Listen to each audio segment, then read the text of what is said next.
নমস্কার, আপনারা দেখছেন নিউজ মুখ্যবার্তা। সকলের সাথে সকলকে নিয়ে নিউজ মুখ্যবার্তা দেখতে চ্যানেলটি সাবস্ক্রাইব করুন।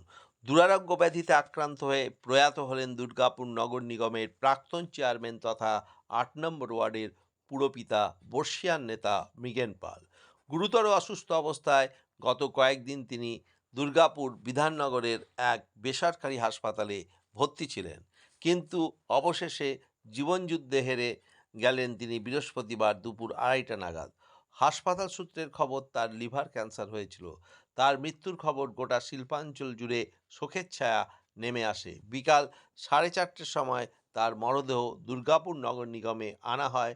শ্রদ্ধা জ্ঞাপন করেন দুর্গাপুর নগর নিগমের চেয়ারপারসন অনিন্দিতা মুখার্জি সহ বর্তমান পুর বোর্ডের সদস্য রাখি তিওয়ারি, ধর্মেন্দ্র যাদব প্রমুখ। উপস্থিত ছিলেন প্রভাত চ্যাটার্জি, সুনীল চ্যাটার্জি, আইনজীবী সেলের দেবব্রত সাই।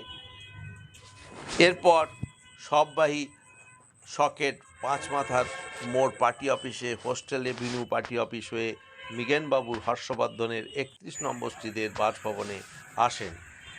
এখানেও তাকে শেষ শ্রদ্ধা জানাতে উপস্থিত ছিলেন পাণ্ডবেশ্বরের বিধায়ক নরেন চক্রবর্তী, উপস্থিত ছিলেন উত্তম মুখার্জি, এছাড়াও প্রাক্তন কাউন্সিলরগণ। মৃত্যুকালে তার বয়স হয়েছিল 75 বছর। রেখে গেলেন একমাত্র পুত্র, স্ত্রী, একমাত্র কন্যা ও জামাতাকে।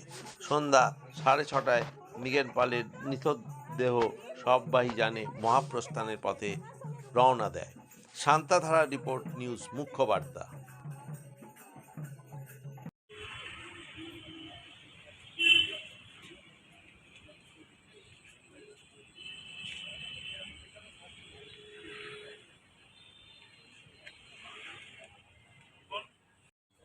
আমরা